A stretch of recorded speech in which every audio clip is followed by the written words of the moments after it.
Ini kalian belakangan beli mie kan? Mari kita bersama-sama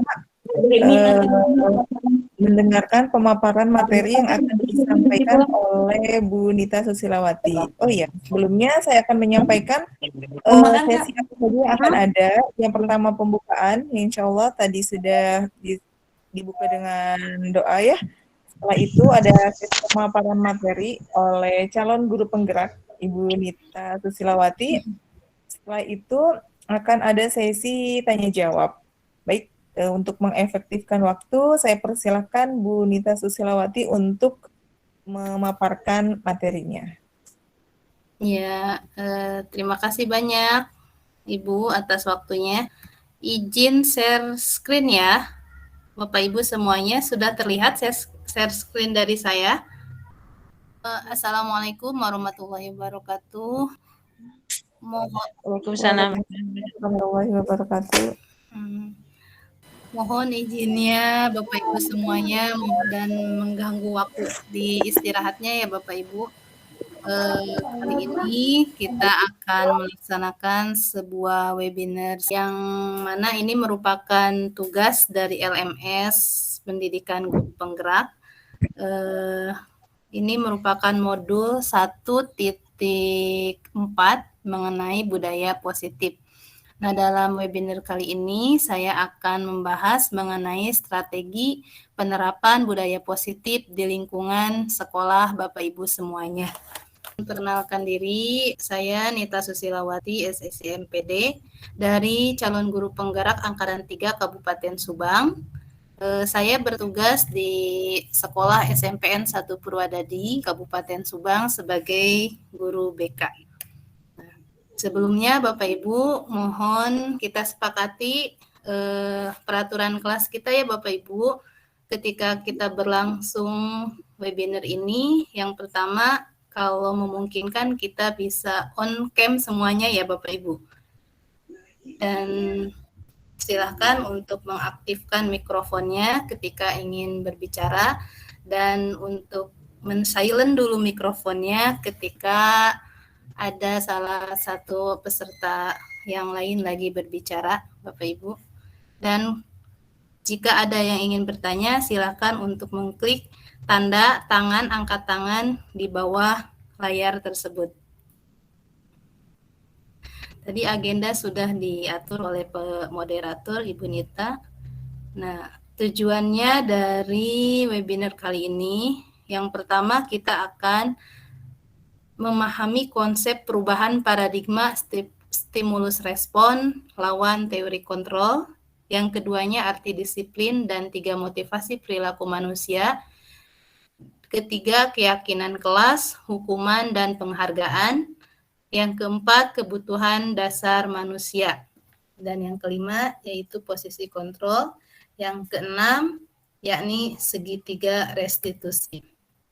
Nah, Bapak Ibu semuanya, sebelum kita mengenali disiplin positif itu apa, coba Bapak Ibu semua di sini mungkin ada salah satu benda yang menurut Bapak Ibu berharga. Boleh silahkan diambil bendanya dan dikepalkan seperti genggaman tangan di gambar ini Bapak Ibu.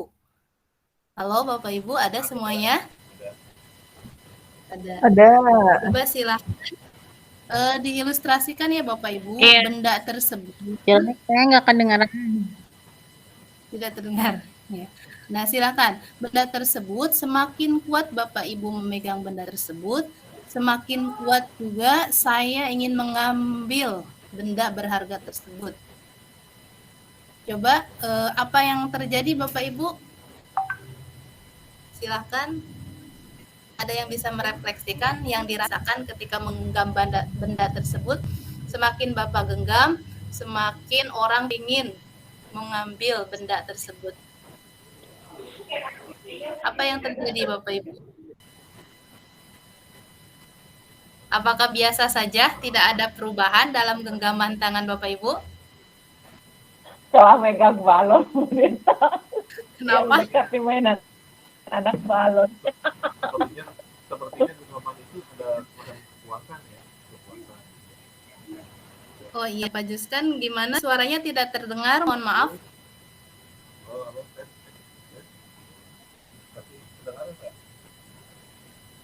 Ya, adanya kekuatan ya Pak ya. Semakin keras, semakin keras, semakin kuat ketahanannya. Nah, ya betul Bapak Ibu ya, semuanya dari refleksi genggaman tangan tersebut, semakin orang mengambil barang yang ada dalam genggaman Bapak Ibu semua, ya semakin kuat kita mempertahankan barang tersebut. Begitupun dengan paradigma sebuah pemikiran atau prinsip atau pikiran yang ada dalam diri kita. Semakin orang mau merubah paradigma yang telah kita miliki, kadang semakin kita menjauh atau menolak untuk merubah ya Bapak Ibu ya. Nah, di sini sebelumnya, kita ilustrasikan sebuah ilusi kontrol yang selama ini selalu terjadi di lingkungan sekolah kita, di mana seorang guru itu posisinya untuk mengontrol murid, ya, terus sebuah kritikan itu bisa membuat orang merasa bersalah, dapat menguatkan karakter. Ini silakan dibayangkan Bapak Ibu. Selanjutnya, bahwa semua penguatan positif itu efektif dan bermanfaat untuk melakukan perubahan setiap manusia. Dan ilusi yang terakhir, bahwa orang dewasa memiliki hak untuk memaksa. Nah, ini semua sering terjadi dan ada di dalam lingkungan kita semua.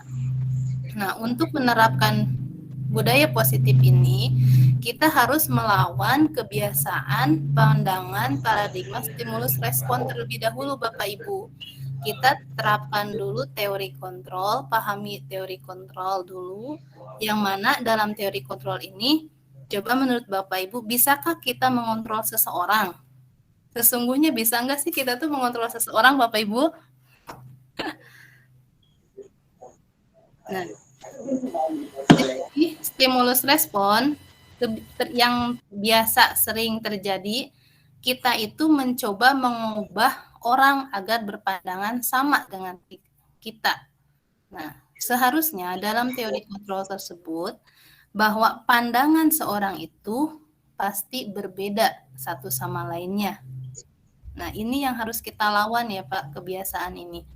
Selanjutnya, perilaku buruk dilihat sebagai suatu kesalahan dalam teori stimulus respon. Sedangkan dalam teori kontrol, bahwa semua perilaku itu memiliki tujuan dan motifnya masing-masing, baik itu yang positif ataupun yang negatif. Selanjutnya, orang lain bisa mengontrol saya dalam stimulus respon pemikirannya. Tapi sesungguhnya hanya diri kita sendiri atau hanya diri Anda yang bisa mengontrol diri Anda sendiri.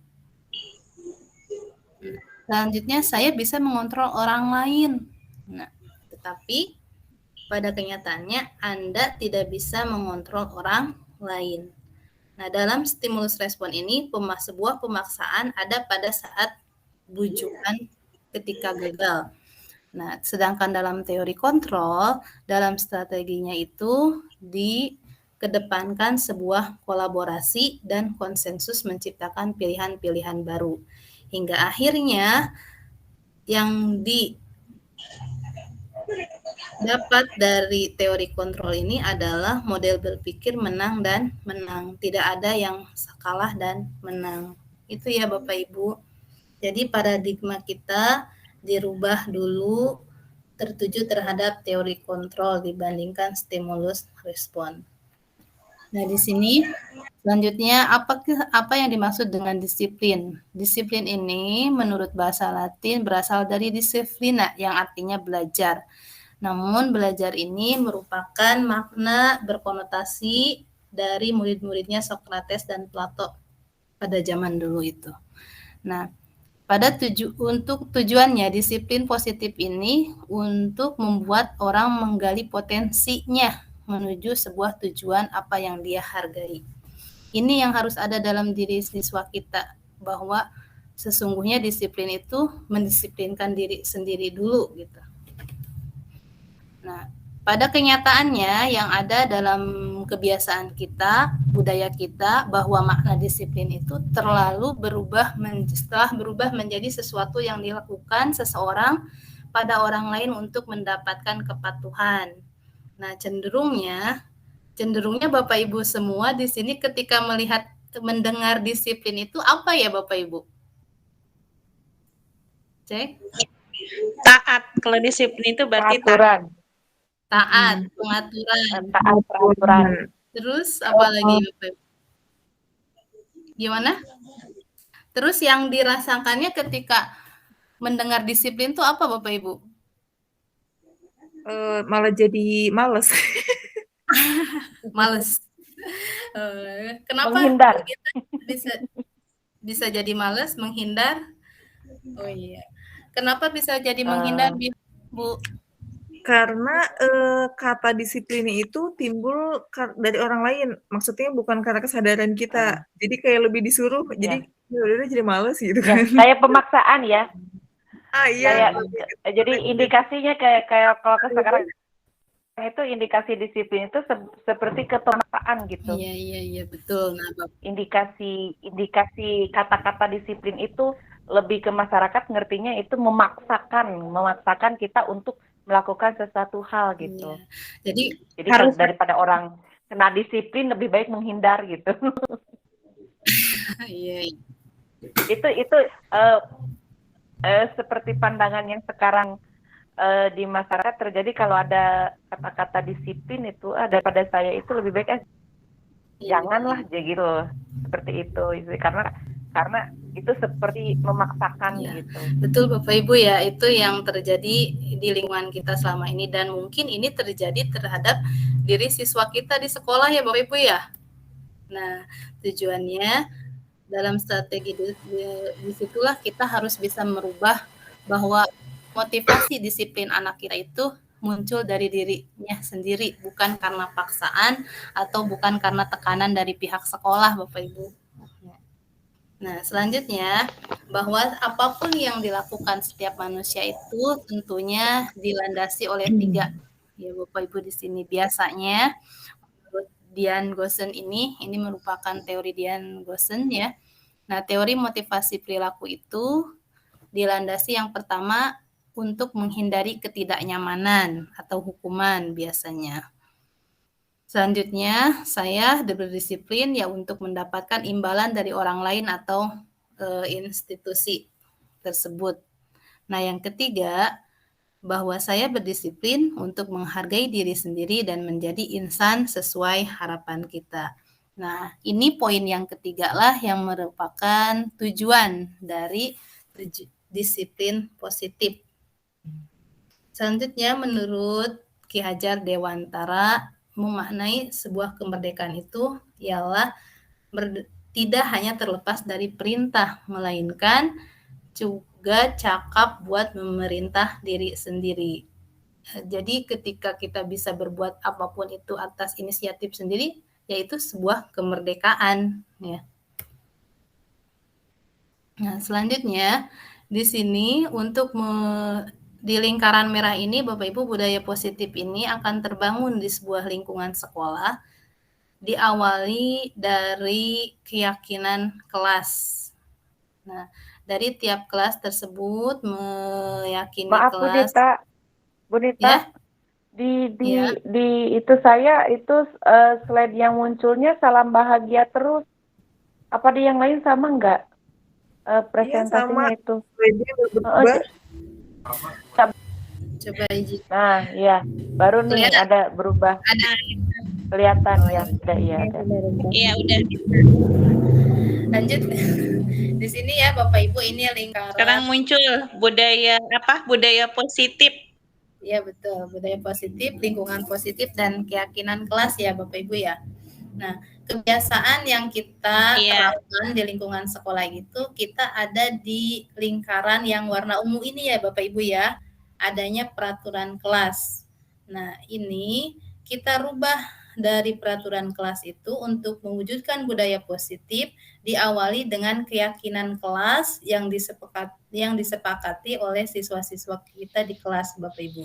Sehingga memunculkan lingkungan yang positif, yang bagus untuk mendukung siswa-siswi kita belajar. Nah, selanjutnya keyakinan kelas itu seperti apa?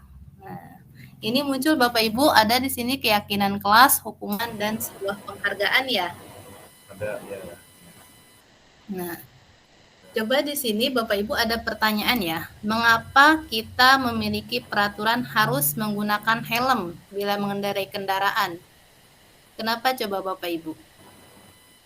Yang menghindari benturan, menghindari Untuk keselamatan. Untuk keselamatan, iya betul. Terus mengapa kita harus memakai masker Bapak Ibu? Selama ini, selama pandemi ini. Menjaga kesehatan. Menjaga kesehatan. Terus tadi apa? Menjaga kesehatan. Jaga kesehatan. Boleh. Nah, dari keyakinan kelas ini, yang tadi ya, yang pertama kenapa kita harus menggunakan helm ketika beroda dua, ya tujuannya untuk keselamatan. Terus kenapa kita memakai masker? Tujuannya adalah untuk kesehatan. Nah, keselamatan, nilai keselamatan dan kesehatan ini merupakan keyakinan kelas ya Bapak Ibu. Nah, dari keyakinan kelas muncullah motivasi intrinsik. Jadi siswa-siswi kita itu meyakini bahwa sebuah peraturan itu bukan karena paksaan itu, tapi didasari atas motivasi intrinsiknya yang lahir dari nilai-nilai keyakinan yang mereka sepakati. Nah, begitu ya Bapak Ibu. Nah, di sini untuk penerapan ini ada contoh kesepakatan kelas ya Bapak Ibu. Contohnya ini kesepakatan kelasnya, kami guru dan murid yang saling menyayangi, kami murid yang semangat belajar, kami murid yang peduli dengan teman-teman. Ada yang berbeda nggak Bapak Ibu dari kalimat ini, kesepakatan kelas ini? Halo? Cek. Ya, Ada. Apa Bapak Ibu yang berbedanya? Dari kalimatnya ya Bapak Ibu ya, kesepakatan warnanya Kalimat. terbat. Saya suaranya Kalimat deg-degan kesepakatan. nih. Kurang jelas lagi cari Iya. sinyal. Tabata. Kesepakatan kelas itu kalimatnya lebih seperti gimana ya? Pernyataan ya Bapak Ibu ya, bukan kayak perintah gitu ya, sebuah peraturan seperti itu. Nah, ini untuk membuat keyakinan kelas itu caranya bisa kita gunakan tabel Y dan tabel T. Nah, di sini ada contohnya seperti nilai keyakinan kebajikan hormat. Dalam nilai hormat itu terdengarnya seperti apa Bapak Ibu kalau hormat? Gimana? juga dengan menghargai. Saling menghargai ya. Seseorang yang saling menghargai. Terus yang nampaknya dari perilaku hormat ini apa?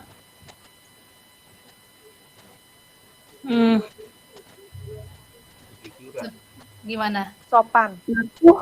Sopan. Terus mendengarkan ketika ada yang berbicara ya Bapak Ibu ya. Terus ada lagi? Mematuhi yang diperintahkan. Mematuhi yang diperintahkan itu bisa terlihat ya.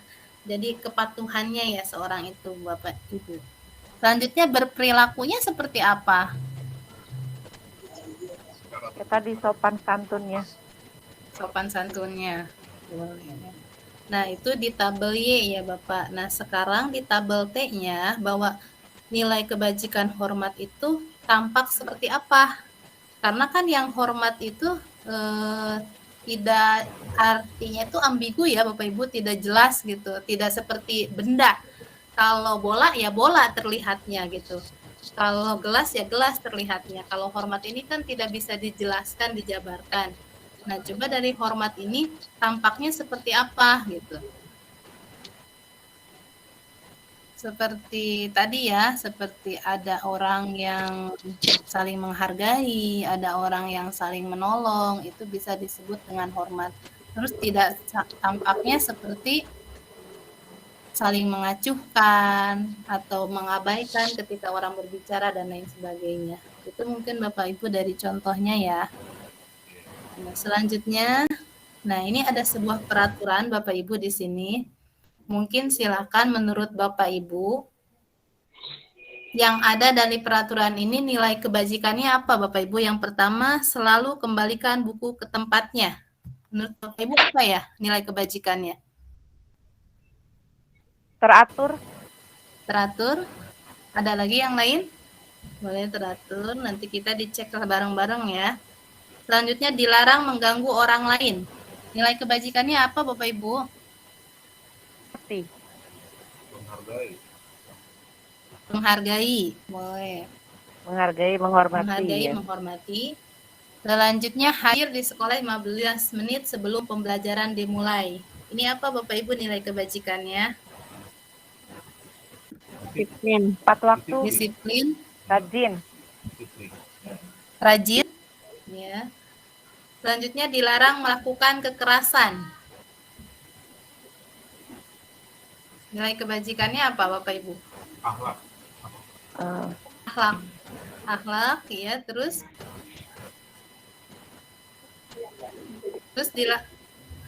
dilarang menggunakan narkoba. Apa Bapak Ibu?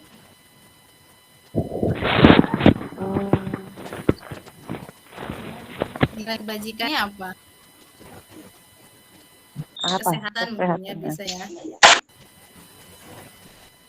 Keselamatan dan bergantian atau menunggu giliran. Nah, apa Bapak Ibu dari nilai kebajikan dari bergantian atau menunggu gilirannya? Disiplin budaya antri. Nah, coba dari apa nilai kebajikannya boleh? Disiplin budaya antri. Boleh. Nah, dari beberapa peraturan, ya, disiplin budaya antri. Coba yang sudah tepat pemilihan nilai kebajikannya menurut Bapak Ibu ini udah ada berapa nih, Bapak Ibu? Nah ini jawabannya ya Bapak Ibu. Lalu kembalikan buku ke tempatnya, keyakinannya adalah sebuah tanggung jawab. Dilarang mengganggu orang lain, yaitu menghormati. Betul tadi ya, menghormati ya Bapak Ibu ya? Iya, betul. Di sekolah 15 menit. Jadi sebuah komitmen ya, dan menghormati orang lain. Terus dilarang melakukan kekerasan, nilai kebajikannya sebuah keselamatan. Dilarang menggunakan narkoba, nilai kebajikannya adalah kesehatan. Next ya Bapak Ibu ya. Nah, di sini sebuah mengenai konsep penghargaan. Dalam konsep penghargaan itu kan terbiasa kita ke siswa itu ya, agar siswa aktif dalam belajar, kita memberikan reward, memberikan penghargaan, apa dan lain sebagainya ya. Ternyata dalam teori kontrol ini, sebuah penghargaan itu bisa dijadikan sebagai hukuman juga untuk siswa-siswi kita Bapak Ibu. Kenapa seperti itu? Dilihat dari jangka panjang dan jangka pendeknya, sebuah penghargaan itu bisa memberikan memunculkan perilaku disiplin setiap anak itu karena dipengaruhi oleh lingkungan luar, bukan dari lahir dari dirinya sendiri. Selanjutnya, penghargaan itu menghukum. Kenapa penghargaan itu menghukum? Karena ketika ada penghargaan yang diberikan oleh seorang guru itu, kadang membuat dirinya itu bagaimana caranya untuk saya bisa dapat lagi penghargaan itu tersebut. Akhirnya mungkin kalau dengan keadaan kesadaran dirinya sendiri ini tidak jadi masalah, tapi kalau terpaksa ini kan akan jadi beban bagi siswa kita sendiri. Selanjutnya, penghargaan mengurangi ketepatan dan penghargaan itu tidak efektif dan penghargaan merusak sebuah hubungan. Penghargaan merusak sebuah hubungan itu ketika kita memberikan penghargaan ke hanya satu orang siswa aja. Nah, ini akan menjadi kecemburuan oleh siswa yang lainnya, Bapak Ibu. Nah, disinilah akhirnya akan terjadi sebuah kecemburuan, Bapak Ibu. Nah, lanjut.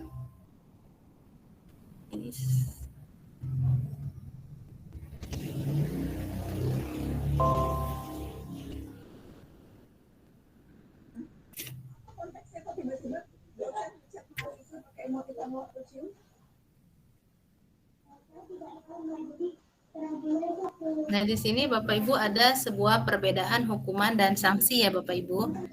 Bisa dibaca semuanya bahwa hukuman itu bisa menyakiti, terus membuat anak sakit, anak membenci kedisiplinan, terus munculnya sebuah paksaan, selanjutnya mendorong anak menyakiti diri sendiri dan konsep diri yang buruk. Nah, di sini kalau sanksi atau konsekuensi merupakan sesuatu yang harus terjadi, membuat anak merasa tidak nyaman dalam jangka waktu pendek, anak menghargai disiplin, adanya stimulus tanggapan. Ini yang ketika kita menggunakan strategi hukuman atau sanksi dalam mendisiplinkan siswa kita. Ini adalah dampaknya yang akan terjadi Bapak Ibu. Nah, di sini coba mungkin ada sebuah tindakan dari seorang guru. Menurut Bapak Ibu ini semua termasuk hukuman atau konsekuensi Bapak Ibu. Hukuman, sanksi, atau konsekuensi. Yang pertama, mencatat 100 kali di dalam buku kalimat. Saya tidak akan terlambat lagi karena terlambat ke sekolah. Ini hukuman atau sanksi Bapak Ibu? Atau konsekuensi apa?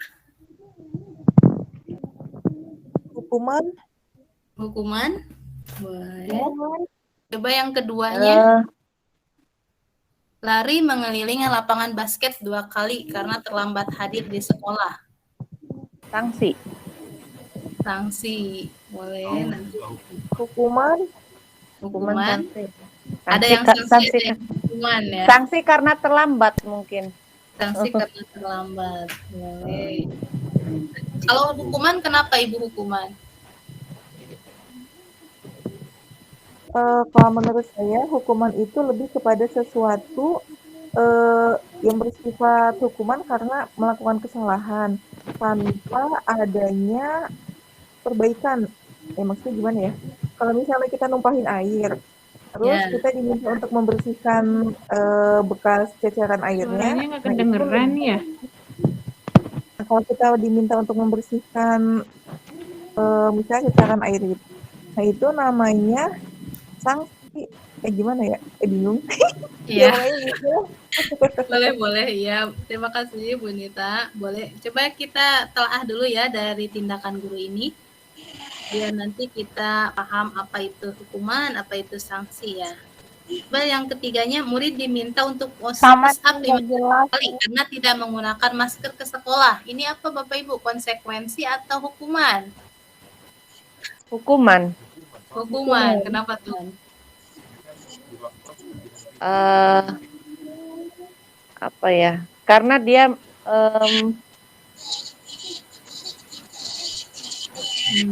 ada tindakan yang tidak sesuai. Ada tindakan yang tidak sesuai. Nah, apa itu di sini? Tadi ya? Tidak menggunakan masker. Tidak menggunakan masker. Tidak menggunakan masker, akhirnya di push up gitu ya. Jadi sebuah hukuman. Terus menggantikan kertas tugas teman yang telah dicoret-coret. Ini apa? Konsekuensi aku. Ada yang 2 ya? Ada yang konsekuensi, ada yang sanksi. Boleh. Mungkin alasannya apa Bapak Ibu?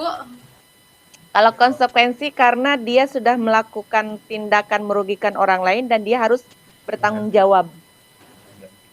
Ya, boleh. Kalau sanksi? Saya tadi konsekuensi. Kalau kata saya itu sanksi karena alasannya sih mirip dengan Bu Lilis, yaitu sebagai bentuk pertanggungjawaban. Jadi sanksi kan lebih ke kayak denda lah gitu. Karena dia melakukan jadi dia memiliki kewajiban untuk memperbaikinya gitu. Boleh. Coba kita Mungkin Kita itu. cari tahu jawabannya betul atau salah Sok, ya Bapak Sila. Ibu semuanya. Nah, Mangga. Benar. 3 ya. Yang pertama, mencatat 100 kali di dalam buku kalimat, saya tidak akan terlambat lagi karena terlambat ke sekolah ini sebuah hukuman. Nah, kenapa di sini disebut hukuman? Karena ini tidak ada nilai pembelajarannya di sini ya Bapak Ibu ya. Di sini kan tidak ada apa ya, mencatat 100 kali dalam buku, saya tidak akan terlambat lagi. Nah, keterlambatan itu tidak satu ini ya. Bu Nita, sebentar. Ya. Apakah setiap hukuman itu memang tidak mempunyai nilainya? Tindakan hukuman, apakah semua tindakan hukuman yang diberikan oleh seorang guru tidak memiliki nilai gitu yang disebut dengan hukum itu, nilai misalkan nilai kebaikannya gitu apabila kita melakukan sebuah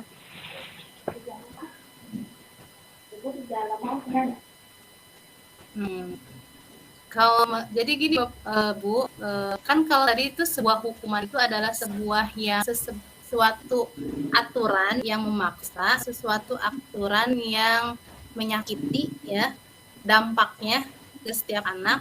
Mungkin kalau dilihat dari bernilai dan tidak bernilainya itu tidak bisa dilihat dari bentuknya Bu Lilis ya. Kalau dari bentuknya kita apa sih ya, menghadapi anak yang terlambat kelas, datang ke kelas dengan memukul atau dengan menegur. Nah, itu tuh ada pembelajarannya nggak ke anak itu? Nah, kalau menegur ada kan, menegur itu kan artinya berarti kita menasehati dalam bentuk sebuah teguran itu kan. Ya kalau memukul memang memukul dalam arti kekerasan fisik memang itu kan dalam artian memukul yang seperti apa. Tapi kalau memang menegur itu ada nilai pembelajaran tentang peringatan, tentang apa mungkin mengingatkan kembali tentang peraturan teguran dengan sebuah kata-kata mungkin yang lebih bisa masuk untuk mereka mengingatkan kembali.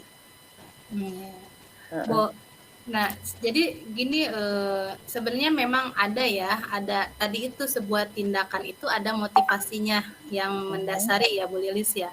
Nah, sebenarnya dalam yang kita apa ya, yang kita harus terapkan itu untuk mendisiplinkan anak itu mau dengan hukuman silakan, mau dengan sanksi silakan, dengan mau atau dengan konsekuensi mangga.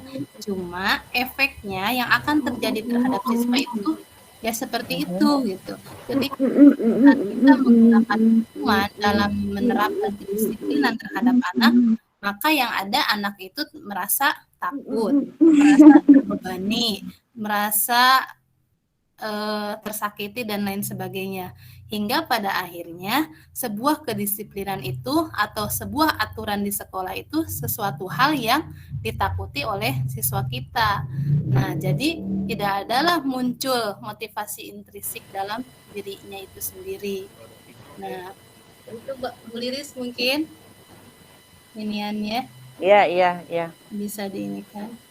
Nah, bisa dilanjut atau Bapak Ibu mungkin dari yang lain ada yang mau menambahkan?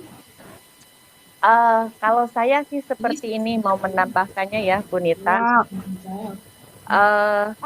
Ya, kalau saya selalu dalam hal pembelajaran tentang nilai dan norma antara manusia dan peraturan gitu kan, untuk menciptakan bagaimana peraturan itu manusia itu butuh aturan. Jadi, ya halo, kedengaran? Ya halo. Apakah kedengaran, Sur? Dengar, iya dengar. Nah, ya kalau saya menginginkan peta konsep itu bahwa tentang disiplin dan peraturan itu merupakan suatu kebutuhan gitu, kebutuhan kita sebagai manusia untuk menciptakan kehidupan yang nyaman gitu. Jadi bukan artinya muncul kata disiplin peraturan itu tadi lebih ke kata yang teringat itu adalah pemaksaan. Tapi saya mah ingin lebih menerapkan bahwa kalau ada mendengar kata-kata disiplin dan peraturan itu merupakan sebuah kebutuhan kita. Jadi dimanapun kita berada gitu, kalau kita ingin aman, selamat gitu kan, nyaman, maka kita butuh aturan. Nah gitu, karena untuk mencetak itu kita dimanapun di tempat di permukaan bumi gitu kan, pasti kita sebagai manusia butuh aturan. Kalau kita ada di hutan, butuh aturan bagaimana kita cara selamat ada di hutan gitu kan. Kalau kita ada di laut, kita butuh aturannya. Bagaimana caranya kita supaya selamat ada di laut. Kita ada di jalan, kita ada di rumah gitu kan. Kita ada di tempat umum. Maka yang munculnya saya selalu ingin menekankan gitu. Kalau saya berbicara tentang apa itu peraturan disiplin, saya ingin mengatakan bahwa itu adalah merupakan kebutuhan kita. Bukan itu yang harus kita hindari gitu. Bukan harus yang kita takuti, bukan yang harus kita hindari, tapi itu kebutuhan kita sebagai manusia supaya kita bisa selamat dan aman gitu. Untuk bisa mencapai tujuan tersebut apapun manusia gitu, tindakan apapun manusia, tujuan apapun manusia pasti memerlukan peraturan. Nah, saya selalu itunya gitu. Jadi konotasi saya gitu definisinya antara peraturan itu lebih ke menekankan itu kebutuhan kita gitu, Bu Nita. Itu sih saya dari apa materi ini tentang tadi muncul definisi katanya tentang disiplin dan peraturan. Itu terima kasih Bu Nita. Ya, terima kasih Bu Lidis. Betul memang seperti itu ya. Jadi tujuan dari penerapan budaya disiplin positif itu yaitu disiplin dalam diri siswa kita itu muncul dari merasa kebutuhannya sendiri gitu. Saya disiplin ya karena butuh gitu, karena kedepannya untuk ada sinyalnya di lapangan kerja saya. Terus dengan disiplin kita bisa menjadi lebih baik lagi. Nah itu cuma mungkin kebiasaan di lingkungan kita. Nah antara aturan itu terlalu terdengar menakutkan oleh siswa-siswi kita. Nah jadinya bagaimana caranya kita nih agar peraturan yang ada di lingkungan kita itu, di sekolah kita itu tidak menakutkan bagi siswa. Tapi dengan adanya aturan tersebut bahwa anak itu mau mengikuti gitu, mau membiasakan dirinya sesuai aturan tersebut. Nah, salah satunya itu dengan tadi penyusunan keyakinan kelas ya, Mbak Bulis ya. Nah, mungkin nanti kita dari perkataannya aja yang disusunnya itu gitu, yang harus diperbaikinya. Gitu. Boleh dilanjutkan dulu ya, nanti kita di suaranya tanya jawabnya ya Bapak Ibu ya. Sinyalnya lagi jelek. Ya. Lanjutkan, Bu. Ya. Nah, ini ada yang slide yang terakhirnya yaitu posisi kontrol seorang guru itu. Nah, biasanya di sini ada 5 posisi ya, Bu, seorang guru itu.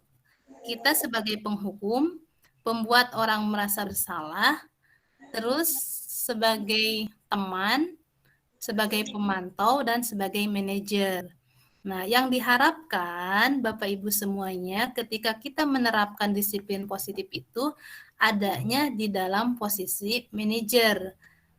Nah, di sini ya Bapak Ibu ya, posisi kontrol kita itu tidak sebagai penghukum atau tidak sebagai hanya pembuat orang merasa bersalah saja.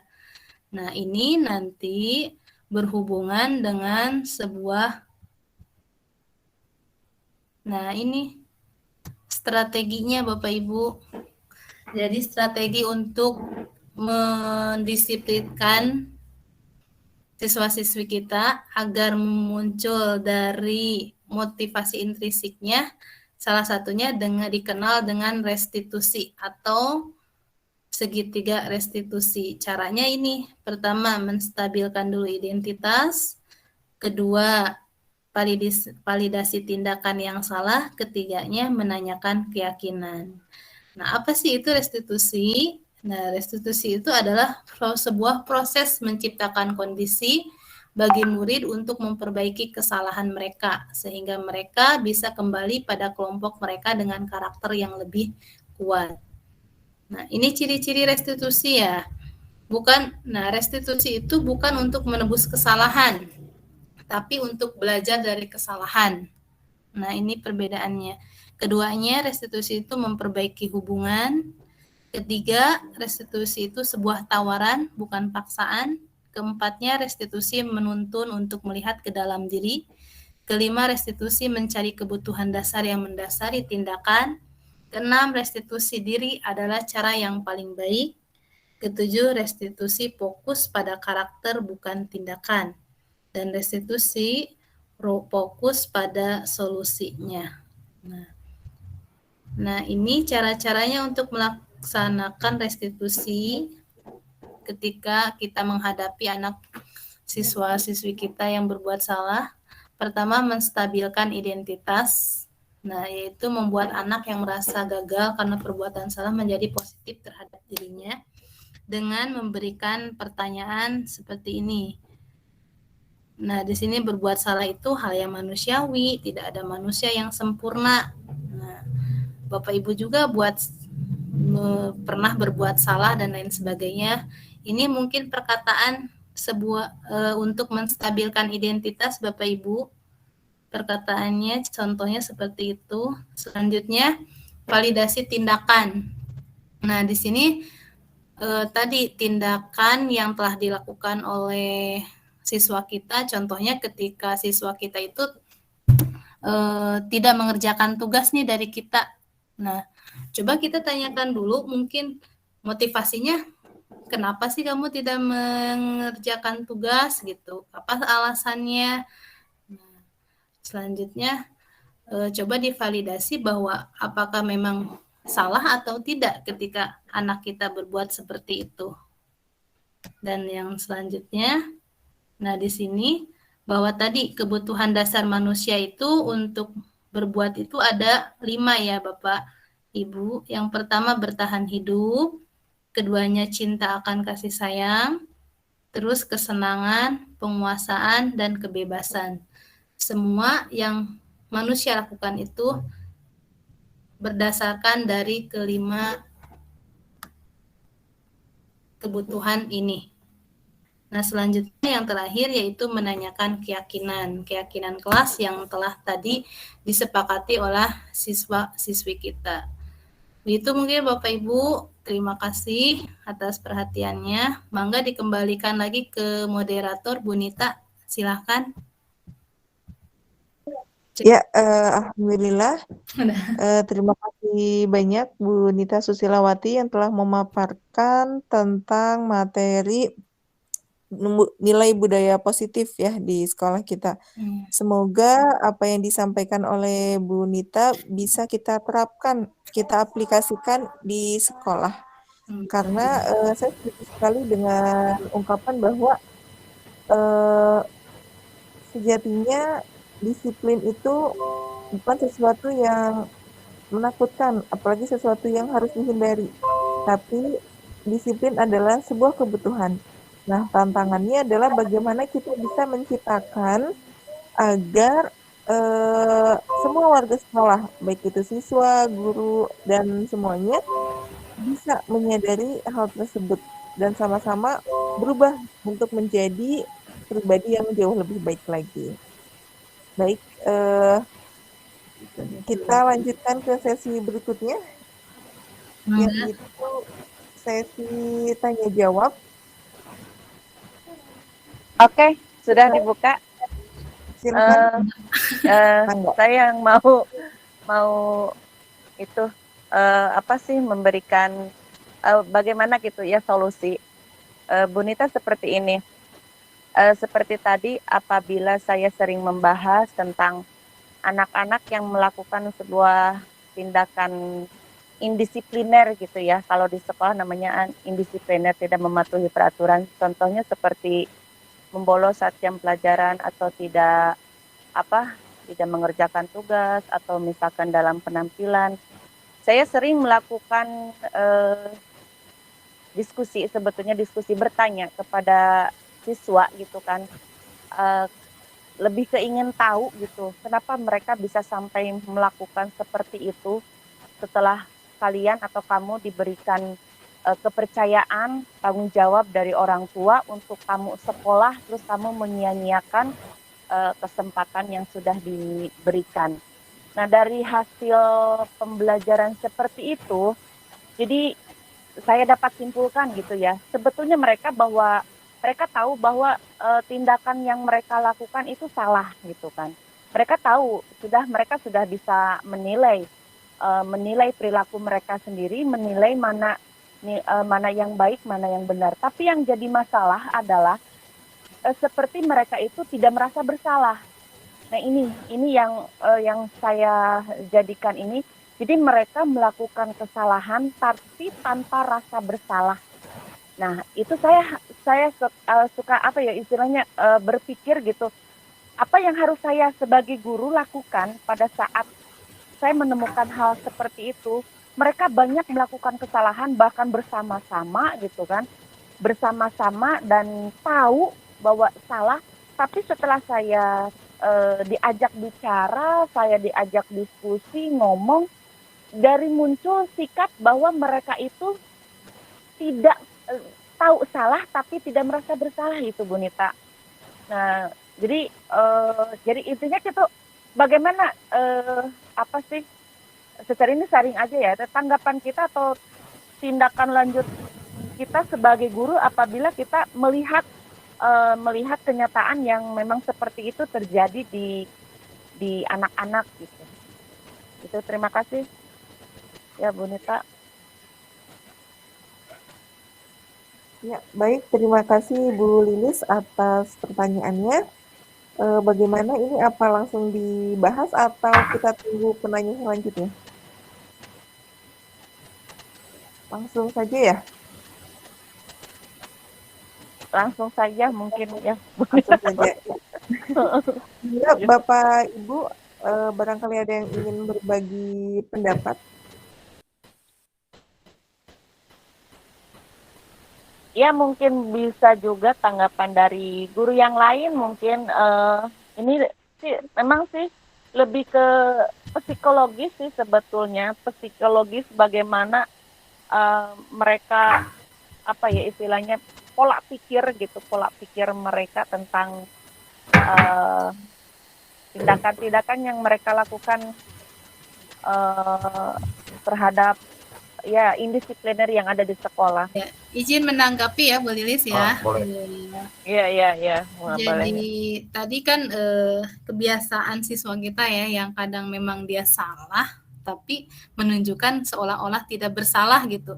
Atau seperti dia jadi gini, dia tahu salah, dia tahu tindakan yang dia lakukan salah, tapi tidak merasa bersalah gitu. Iya.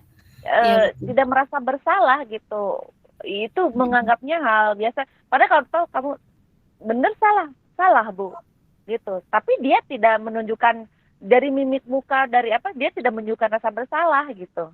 Iya. Oh iya betul. Nah berarti kan tadi hilangnya kontrol terhadap dirinya itu sendiri ya Bu ya. Nah, kita berhubungan tadi dengan restitusi itu, penerapan restitusi. Dalam restitusi itu ada yang dinamakan dengan validasi tindakan yang salah. Nah, itulah tujuan validasi tindakan yang salah itu ketika agar anak tersebut menyadari akan kesalahannya dan mau berbuat apa ketika tahu kesalahannya itu ya Bu. Nah, di sini slide-nya ada Bu, terlihat? Ya, di sini kan ada bahwa sebuah validasi tindakan yang dilakukan dalam restitusi itu membantu siswa mengenali basic atau kebutuhan yang ingin dipenuhinya ketika melakukan kesalahan itu. Nah, pada dasarnya setiap tindakan manusia tujuannya adalah memenuhi basic kebutuhan tersebut. Nah, ketika siswa kita tahu kesalahannya gitu, tapi mungkin Bu Lilis di sini posisi siswa kita itu belum pada tahap bahwa saya berbuat ini tuh untuk apa sebenarnya gitu. Kebutuhan dia yang dilakukannya.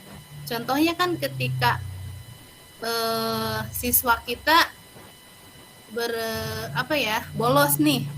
Nah, mungkin kan tindakan yang mendasari ketika siswa kita bolosnya itu siswa tersebut kita belum tahu apa yang mendasarinya gitu.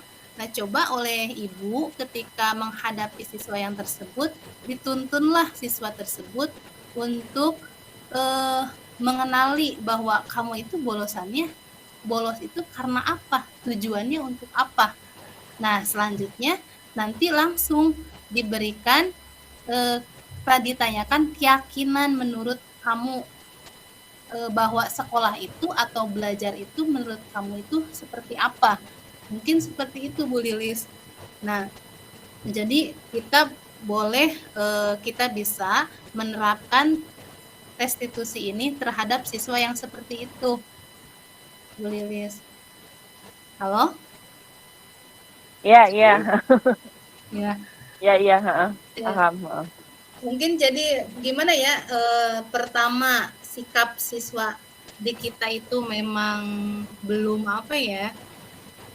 sopan santunnya ya tidak hanya ibu sih, saya juga kadang sikap dari anak tuh ya kayak itu acuh tak acuh ketika ditanya sama guru itu ya kurang sopan gitu. Kalau saya sih seperti lebih merasa bahwa kalau saya memposisikan kita sebagai orang tua mereka gitu kan, tapi kadangkala mereka memposisikan guru itu seperti musuhnya gitu, Bu. Kalau saya melihatnya seperti itu, jadi melihat guru itu seperti melihat musuh, jadi seperti harimau. Iya, ingin melawan gitu kan. Jadi enggak, kadangkala ada muncul seperti ini. Saya sering menemukan seperti ini, bahwa kalau ada seorang anak berhasil melawan gurunya, dia akan merasa bangga dan itu didukung oleh teman-temannya, dan itu kamu hebat. Saya pernah mendapatkan hal seperti itu loh. Saya ada di belakang guru, terus dia menegur, dia lawan gitu kan. Pada saat dia itu sama dukungan alus gitu kan. Ada fenomena seperti itu. Terus saya pernah menemukan juga gitu. Ada anak diperintah oleh guru untuk ini gitu. Dia patuh, dia mau nurut. Begitu gurunya tersebut pergi, sama teman-teman, elehan, maneh mah cemen, maneh mah elehan, daek wae. Nah, saya itu udah lama saya temukan seperti itu. Jadi saya sering sih menganggap, saya memberikan masukan kepada anak itu, bahwa jangan menganggap bahwa guru itu musuh kalian, orang yang harus dilawan. Jangan menganggap bahwa kamu patuh terhadap aturan dari guru, menganggap kamu itu istilahnya cemen, elehan gitu kan, karena mau turut dan patuh sama guru. Nah, guru memberikan peraturan itu ada tujuannya gitu, ada kebaikan. Saya sering sih membicarakan, tapi ya tanggapan anak tuh seperti itu gitu.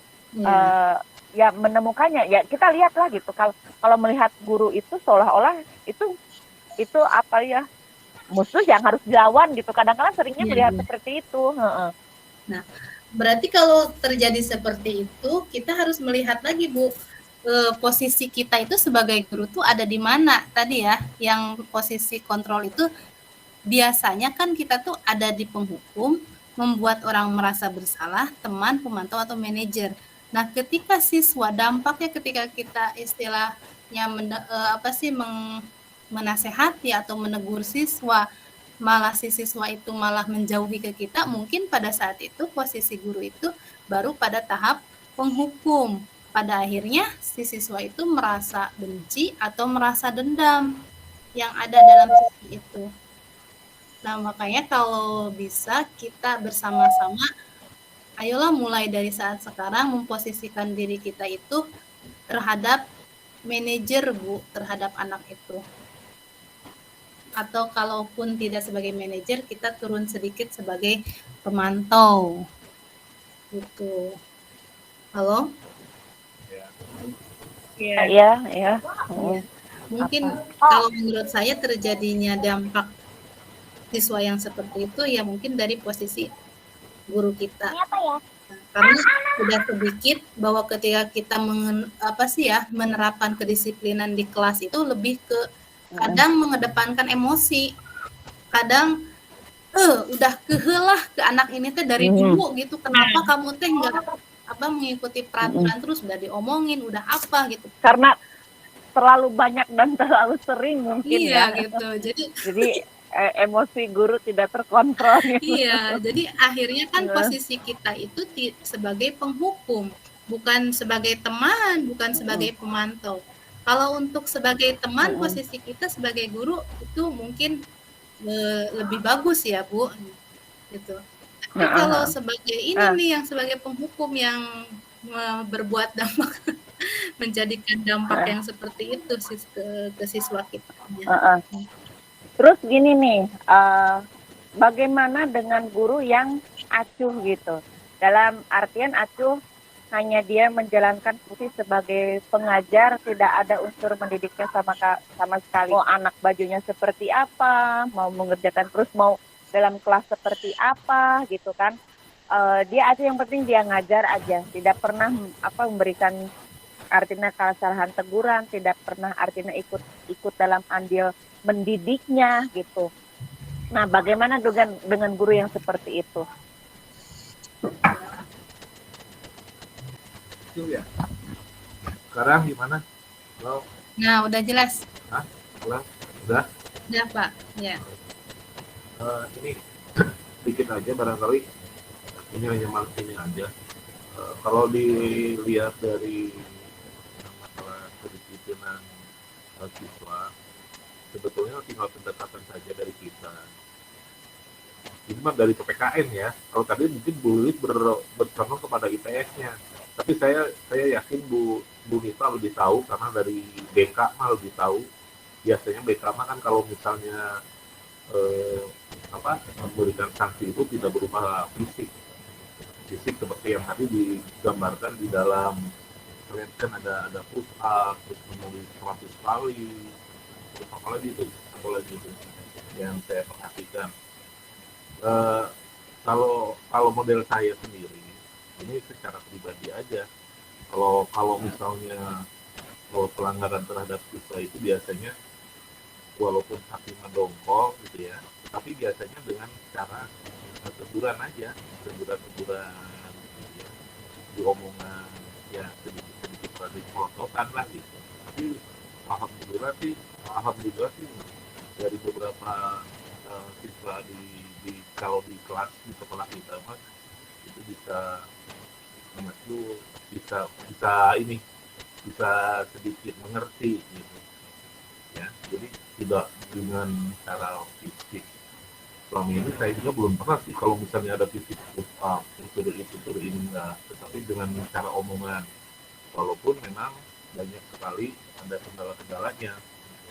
Kalau misalnya masalah guru yang misalnya tidak pernah menegur, sebetulnya dia harusnya lebih tahu gitu kan, karena kita kan selama pada waktu di kuliah kan sudah diajarkan tentang pendidikan psikologi pendidikan itu.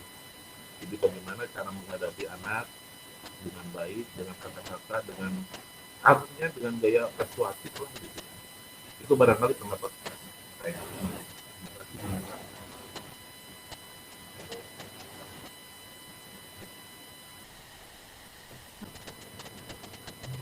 Itu ya. Sekarang gimana? Halo? Nah, udah jelas. Udah? Udah? Udah, Pak. Ya. Ini sedikit aja barangkali. Ini hanya ini aja. Kalau dilihat dari masalah kedisiplinan siswa, sebetulnya tinggal pendekatan saja dari kita. Ini mah dari PPKN ya. Kalau tadi mungkin Bu Lilis bercondong kepada IPS-nya. Tapi saya yakin Bu Nita lebih tahu karena dari BK mah lebih tahu. Biasanya BK mah kan kalau misalnya memberikan sanksi itu tidak berupa fisik seperti yang tadi digambarkan di dalam kalian kan ada push up, terus menulis 100 kali, terus apalagi itu yang saya perhatikan. Kalau model saya sendiri ini secara pribadi aja, kalau misalnya pelanggaran terhadap siswa itu biasanya walaupun hakim mendongkol gitu ya, tapi biasanya dengan cara teguran aja, teguran gitu ya, di omongan ya sedikit pelototan lah gitu. Tapi alhamdulillah sih dari beberapa siswa kalau di kelas di sekolah kita mah itu bisa bisa bisa ini bisa sedikit mengerti gitu ya. Jadi tidak dengan cara fisik. Selama ini saya juga belum pernah sih kalau misalnya ada fisik itu ini enggak, tetapi dengan cara omongan. Walaupun memang banyak sekali ada kendala-kendalanya. Kalau misalnya masalah guru yang misalnya tidak pernah menegur, sebetulnya dia harusnya lebih tahu gitu kan, karena kita kan selama pada waktu di kuliah kita sudah diajarkan tentang pendidikan psikologi pendidikan itu. Jadi bagaimana cara menghadapi anak dengan baik, dengan kata-kata, dengan artinya dengan gaya persuasif lah gitu. Itu barangkali pendapat saya.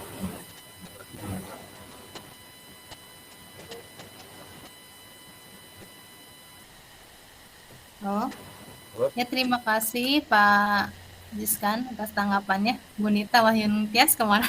Ada Bu? Bu Siti kemana suaranya? Bu Siti iya nggak ada.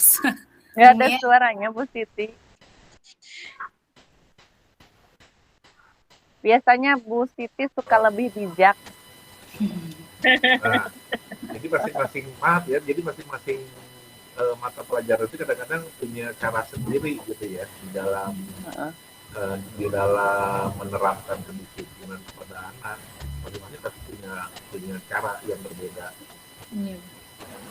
Karakternya, Punya tergantung karakternya, iya. Nah, BK benar pasti punya Iya. cara tersendiri gitu ya. Iya. Kalau IPS-nya apalagi guru olahraga begitunya gitu ya. Pasti cara-caranya lah gitu. Iya. Iya. Jadi sebenarnya mah restitusi itu sudah dilaksanakan ya oleh Bapak Ibu semua.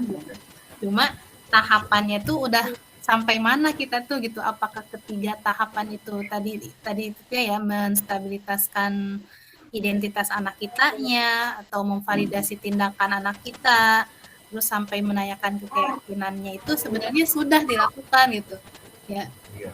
Tapi kita belum tahu bahwa ini tuh termasuk restitusi atau apa gitu ya Pak. Nah itu. Ya betul. Nah dengan restitusi itunya kita itu posisinya itu ada di mana? Sebagai teman terhadap siswa itu atau sebagai manajer. Nah itu yang mungkin perlu kita kontrol nanti ke depannya ya Bapak Ibu ya dalam menanggapi kedisiplinan anak kita itu. Terus kalau yang terakhir tadi Bu Lilis berhubungan dengan guru yang memang cuek terhadap pendisiplinan, ya mungkin kemungkinan bahwa kan kita seiring yang kita ketahui bahwa guru itu sebenarnya guru profesional itu tidak hanya mantap dalam pengajaran atau strategi pembelajarannya aja terhadap siswa, melainkan kita juga harus paham dengan pedagogiknya itu. Ya. Mendidiknya ya, Nah, iya gitu. Jadi dalam ilmu pedagogik inilah bahwa peran guru itu tidak hanya sebagai pendidik, tidak hanya sebagai mengajar atau transformer ilmu kepada siswanya gitu. Jadi mungkin ya kita sharing aja terus diajak Bu dengan guru-guru yang seperti itu, jangan kalah, terus dimotivasi agar mau bergerak bersama meningkatkan kedisiplinan di sekolah kita. Ya, mungkin kalau saya mah lebih itunya guru penggerak sebelum menggerakkan siswanya, peserta didiknya menggerakkan gurunya dulu gitu. Supaya memiliki pemahaman visi misi dan sama. Kalau hanya segelintir orang yang mengerti dan yang mau, tapi yang guru yang lainnya tidak tahu menau, ya sulit juga gitu menggerakkan siswa. Kalau gurunya sendiri terkotak-kotak ke dalam zona kenyamanan masing-masing gitulah. Saya mah cukup bekerja mengajar itu cukup seperti ini gitu bagi saya mah. Itu kalau seperti apapun kata saya seperti apapun, sebagus apapun visi misinya, sebagus apapun tujuan yang ingin gebrakan yang ingin kita buat, yang ingin kita capai untuk sekolah. Kalau memang kita sebagai guru yang sebagai satu istilahnya tuhnya, satu ikatan yang bisa memajukan ini tidak mencapai satu pandangan yang sama, satu keinginan yang sama, ya berat untuk melakukan sebuah gerakan gitulah. Kalau ini tujuannya itu. Ya itu saya mah justru lebih keinginnya guru penggerak tuh di kita tuh itu gitu Bu Nita. Iya. Terima kasih masukannya Bu Lilis. Ya, salah satunya kan upaya untuk menyatukan visi misi dalam bergerak itu ya diadakannya komunitas guru penggerak ini Bu Lilis ya. Nah, ya saya harapkan dari Bapak Ibu semuanya guru hebat ini bisa menularkanlah ke rekan-rekan sekolah yang belum tertarik atau yang belum mau bergerak bersama gitu untuk mewujudkan visi misi ini gitu tujuannya. Ya dengan dengan terus saya melakukan pendekatan gitu ya, karena kan pendekatan saya tidak diam ya Bu, maksudnya pendekatan secara internal ke Bapak Ibu guru gitu, ya teruslah dilakukan komunikasinya gitu. Tapi kan balik lagi itu kalau emang menutup dirinya, menutup diri tidak mau, ya apa boleh buat gitu. Ya udahlah kita fokus bagi yang mau dulu gitu. Makanya di angkatan guru penggerak berikutnya, ayo kita adakan lagi programnya yang mungkin nanti terfokus terhadap guru-gurunya gitu. Gitu ya. Ya, mangga lengkap kan calon kepala sekolah. Yang penjuskan calon kepala sekolah kita. Penjuskan ayo. Jauh.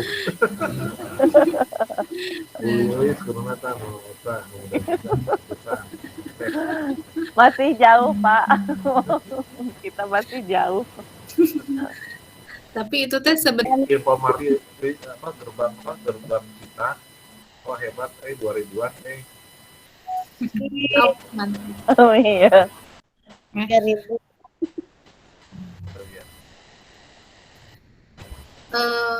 Bapak Bu Nita Wahyuning Tias masih ada Bu Nita?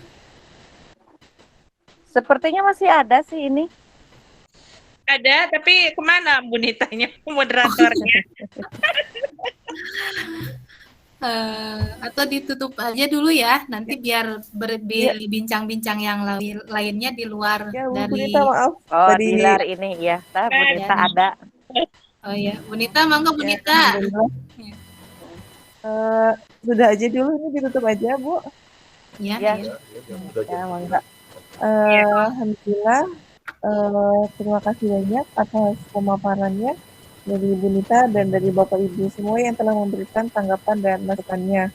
Semoga apa yang kita diskusikan pada malam hari ini bisa membawa kebaikan untuk sekolah kita. Baik, akhir kata. Enggak difoto dulu ini, di screenshot ini wajah kita. Mau lagi dibuka ya. Iya, dibuka yuk. Wow. Wow.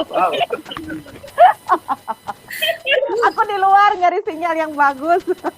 Nah, Bu Nita masih off kameranya Bu Nita. Izin Bu. Hah? Izin lagi nemenin anak tidur. Ya. Yang lainnya itu presentasinya tutup dulu supaya nyakup layarnya. Siap, saya hentikan ya. Baik, mari kita tutup acara kali ini dengan membaca hamdalah dan doa akhir majelis. Alhamdulillahirabbil alamin. Subhanallahumma wa bihamdika asyhadu an la ilaha illa anta astaghfiruka wa atubu ilaik. Saya sebagai pembawa acara mohon izin undur diri, mohon maaf apabila banyak kurang. Terima kasih kepada semuanya. Assalamualaikum warahmatullahi wabarakatuh. Waalaikumsalam. Waalaikumsalam warahmatullahi wabarakatuh.